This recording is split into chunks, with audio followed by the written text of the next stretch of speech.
Students welcome back to my YouTube channel SB study classes 9335 पर आज के इस वीडियो में हम क्लास 12 फिजिक्स के बारे में डिस्कस करेंगे। इस वीडियो के अंदर क्लास 12 फिजिक्स के 10 सबसे महत्वपूर्ण परिभाषाएं या हम बात करें टिप्पणियां, यानी कि 10 सबसे महत्वपूर्ण परिभाषाएं और टिप्पणियां देखेंगे जो ऐसी परिभाषाएं हैं जो हर साल बोर्ड एग्जाम में आती हैं। ये परिभाषाएं ऐसी परिभाषाएं हैं जो आपके बोर्ड एग्जाम में आपको 100% फंसेंगी। अगर आप लोग बोर्ड एग्जाम 2023 देने वाले हैं तो ये वीडियो सबसे ज़्यादा आपके इम्पोर्टेंट है, तो इसीलिए आप वीडियो को शुरू से लेकर अंत तक देखना। जैसा कि अगर हम पहली बात करें कि समस्थानिक की इस प्रकार की हम 10 सबसे महत्वपूर्ण परिभाषाएं देखेंगे। अगर आप लोग प्रीवियस ईयर क्वेश्चन पेपर या मॉडल पेपर या आप अंशाल पेपर किसी तरीके का कोई भी question paper previous year paper अगर आप लोग सॉल्व करते हैं तो वहाँ पर ये चीज़ें, ये 10 अभिक्रियाएँ जो 10 महत्वपूर्ण परिभाषाएँ देखेंगे ये आपको वहाँ पर 100% मिली होंगी। तो आइए हम इस वीडियो को शुरू करते हैं। तो जिससे पहले अगर आप लोग हमारे चैनल पर नए तो चैनल को सब्सक्राइब कर लेना और बेल आइकन को प्रेस कर लेना ताकि आगे आने वाले हर वीडियो का नोटिफिकेशन मिल सके और ताकि आपको समय समय पर हम हर खबर आप तक पहुंचा सकें। तो हम आइए वीडियो को शुरू करते हैं। सबसे पहले हम बात करेंगे समस्थानिक क्या होते हैं। देखिए समस्थानिक आप समझ लीजिएगा, आज के अलावा आप जिंदगी में अगर समस्थानिक भूल जाएं तो आप चैनल पर आके कमेंट कर देना। समस्थानिक क्या होते हैं, जैसा कि आप समझिए अगर आप कोई शॉपकीपर हैं और आपकी दुकान है शूजेस की, यानी कि आपकी जूते की दुकान है और आप जूते ले जो आपकी दुकान में जो जूते रखे हैं तो उसमें देखिए आपके जो जूते रखे हर ब्रांड के जूते होंगे, हर कंपनी के होंगे, हर रेट के जूते अलग होंगे। तो होता क्या है, और कुछ ऐसे भी जूते होंगे जो एक रेट के होंगे, आपकी दुकान पर वही जूते हैं और वही जूते जो हैं अन्य दुकान पर, लेकिन रेट उनकी सेम है। तो इसी प्रकार हम आपको समझाएंगे। तो देखिए बात करें कि अगर जूते आपकी दुकान में रखें तो दुकान क्या है, एक स्थान है। दुकान क्या है, एक स्थान है जहां पर आप जूते रखते हैं। तो क्या है कि जूते तो रखते हैं दुकान में, लेकिन उनमें जो रखने का स्थान है वो तो समान है भाई। जो भी जूते रखेंगे हर ब्रांड का रखेंगे तो दुकान में ही, तो उनका जो रखने का स्थान है वो समान है। लेकिन अगर बात की जाए रेट की, अगर उसके जो एवरेज की है वो अलग अलग, सबकी रेट है अलग अलग, यानी कि रखने का स्थान तो समान है लेकिन उनकी रेट है जो अलग अलग है। तो ऐसे जूते क्या कहलाएंगे, समस्थानिक जूते कहलाएंगे। तो आइए हम इसको केमिस्ट्री की भाषा में क्या कहेंगे या फिजिक्स की भाषा में क्या कहेंगे। तो फिजिक्स की भाषा में अगर हम बात करें इसे कहते हैं, एक केमिस्ट्री में भी समस्थानिक अगर आप समझेंगे तो अच्छे से समझ में आ जाएगा। एक ही तत्व के ऐसे परमाणु, एक ही तत्व के ऐसे परमाणु जिनके परमाणु क्रमांक समान, जो परमाणु क्रमांक है, जो आवर्त सारणी बनी है उसमें जो परमाणु क्रमांक के रखने का स्थान है वो तो समान होता है, तथा उनकी जो द्रव्यमान संख्या है वो भिन्न भिन्न होती है। उनकी जो द्रव्यमान संख्या है वो कैसी होती है, भिन्न भिन्न, यानी कि अलग अलग होती है। बात की जाए जूते के रखने का स्थान तो समान है लेकिन जूतों का मूल्य है जो अलग अलग है। अगर इसके एग्जाम्पल की हम बात करें तो हाइड्रोजन के इसका 1H1 क्या होता है, प्रोटियम, ए है ड्यूटेरियम, ए है ट्राइटियम। लेकिन इनमें जो है H1 सभी में कॉमन है लेकिन द्रव्यमान संख्या सभी में भिन्न है। इसी प्रकार अगर हम क्लोरीन की बात करें, क्लोरीन C17H35 होता है, C17 Cl1735, Cl1736 है, Cl1737 है। इस प्रकार के समस्थानिक होते हैं क्लोरीन के और हाइड्रोजन के। ऑक्सीजन के भी होते हैं, तो वो हम यहाँ पर सिर्फ 2 एवरेज की बात करके चलते हैं आपको समझाने के लिए। अब हम बात करते हैं दूसरी हेडिंग है संभारिक। आप इसको भी वही दुकान से समझ लेना कि देखिए अगर हमने बात की थी, अगर आपके पास जूते हैं एक ब्रांड के हैं, उनकी रेट क्या है, समान है, लेकिन है क्या आपकी दुकान में भी है और आपके घर पर भी हैं और जो दुकान बगल में है उस पर भी हैं, यानी कि जूते का रेट तो समान है लेकिन जो उनका रखने का स्थान है वो सबके पास अपना अपना है, अलग अलग है। तो वही बात यहाँ पर है फिजिक्स की भाषा में समझिए। ऐसे तत्व जिनके परमाणु क्रमांक तो भिन्न भिन्न, यानी कि रखने का स्थान तो है वो भिन्न भिन्न है लेकिन द्रव्यमान संख्या यानी कि जूतों की रेट कैसी समान है, समभारिक कहलाती है। समझिए जो देखिए रखने का स्थान एक में C है, एक में 6 है, एक में 7 है। C कार्बन जो है इसके पास भी 14 है बात करें और इसके पास भी 14 है, नाइट्रोजन के पास भी, यानी कि जो द्रव्यमान संख्या है वो तो समान है। जो द्रव्यमान संख्या है वो कैसी है, कांस्टेंट है, समान है, सभी में बराबर है। लेकिन अगर बात की जाए परमाणु क्रमांक की तो वो है भिन्न भिन्न। इसी प्रकार आप ऑक्सीजन और फ्लोरीन में समझ लेना। आइए नेक्स्ट को जो हमारी परिभाषा नंबर 3 है वो भी हम देख लेते हैं। अच्छे तरीके से समझना आप, बस आप लोग समझते जाइए बस अगर आप लोग समझ गए तो आप ज़िंदगी में नहीं भूलेंगे। अगर आपने यहाँ पर रट लिया तो आप इस बार बोर्ड एग्जाम में तो निकाल देंगे, लेकिन जब आपसे कोई पूछ देगा कि सर आप भाई हमें ए बता दीजिए या वो बता दीजिए, तो वहाँ पर आप अटक जाएंगे, क्योंकि आपके कॉन्सेप्ट नहीं क्लियर है। अगर आपका कॉन्सेप्ट क्लियर होगा तो मैं कहता हूँ एक जन्म की बात करो, आप 7 जन्म तक नहीं भूलेंगे। और आपको अगर इस तरीके से परिभाषा आप लिखते हैं तो एग्जामिनर का अगर बाप भी आ जाए वो भी आपका नंबर नहीं काटेगा, आपको फुल मार्क्स देगा। मैं 100% गारंटी ले सकता हूं इस बात की। तो आइए हम तीसरी हेडिंग देख लेते हैं क्या है।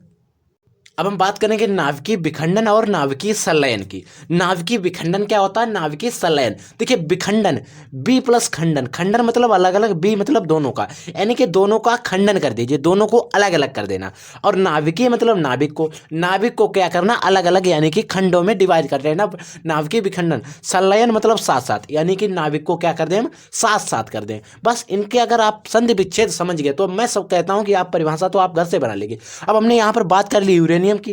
जब यूरेनियम पर न्यूट्रॉनों की बमबारी की जाती है, जो यूरेनियम होता है 92U235 होता है परमाणु क्रमांक, जो उस पर इलेक्ट्रॉनों की बमबारी की जाती है, तो होता क्या है, तो वह क्या होता है, 2 या 2 से अधिक नाभिक जो में टूट जाता है। समझिए विखंडन मतलब टूट रहा है, किसमें 2 या 2 से अधिक नाभिकों में टूट रहा है। तथा होता कि अगर कोई चीज टूटती है तो उससे क्या निकलती है, ऊर्जा निकलती है। कोई चीज अगर टूटती है तो उससे क्या निकलती है, एनर्जी निकलती है। तो उससे अपार ऊर्जा प्राप्त होती है। इस क्रिया को नाभिकीय विखंडन या नाभिकीय विखंडन कहते हैं। अब हम बात करते हैं नाभिकीय संलयन की। समझिए नाभिकीय संलयन में क्या होता है। देखिए नाभिकीय संलयन की अगर हम बात करें, नाभिकीय संलयन नाभिकों का संलयन, जोड़ना।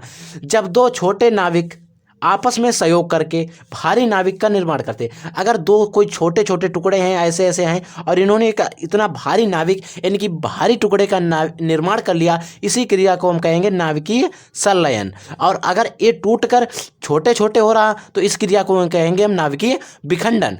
तो इस बात को आप समझ लीजिए। होता क्या, जब 2 छोटे छोटे नाभिक जो होते हैं आपस में सहयोग करके क्या करते हैं, एक भारी नाभिक का निर्माण कर लेते हैं, इस प्रक्रिया को नाभिकीय हम संलयन कहते हैं। अगर इसके हम उदाहरण की बात करें, जैसे समझिएगा, जब भारी हाइड्रोजन, जो हाइड्रोजन है वो भारी अर्थात ड्यूटेरियम।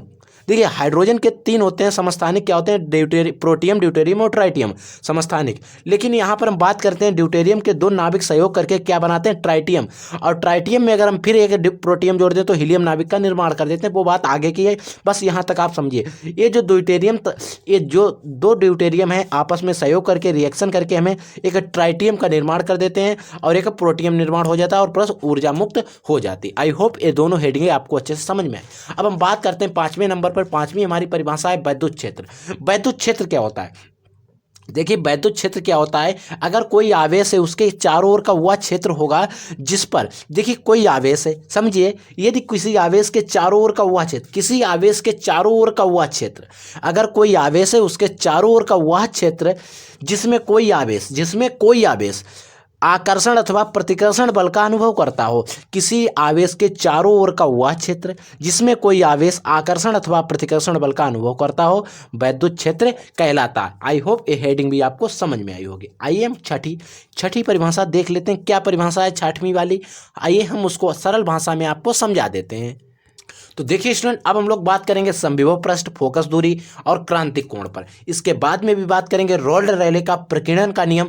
सबसे महत्वपूर्ण जो 8 और 9 और 10 नंबर की परिभाषाएं सबसे महत्वपूर्ण है, उसमें 8 नंबर की जो भी ये भी काफ़ी महत्वपूर्ण है, 6 वाली, यानी कि सभी महत्वपूर्ण हैं। अब हम बात करते हैं समविभव पृष्ठ क्या होता है। सम मतलब समान, विभव मतलब विभव, समान विभव पृष्ठ, यानी कि समान विभव है किस पे, पृष्ठ पर। समझिए सम मतलब समान हो गया, विभव मतलब विभव होता है, पृष्ठ मतलब किसी क्षेत्र पर, यानी कि किसी एक पृष्ठ पर विभव कैसा हो, समान हो। समझिए इसको फिजिक्स की भाषा में कैसे कहेंगे, समविभव पृष्ठ यानी कि पृष्ठ विभव समान। इसको फिजिक्स की भाषा में आप समझ लीजिए, इसकी परिभाषा हो गई।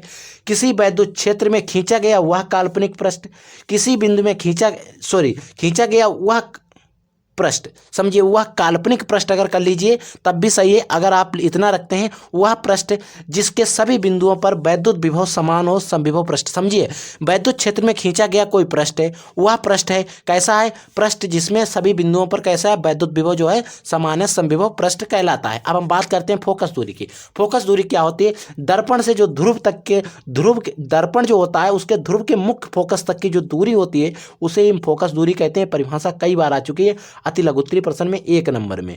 दर्पण के ध्रुव के मुख्य देखिए समझिए, दर्पण का जो ध्रुव होता है उसके मुख्य फोकस तक की जो दूरी होती है, दर्पण के ध्रुव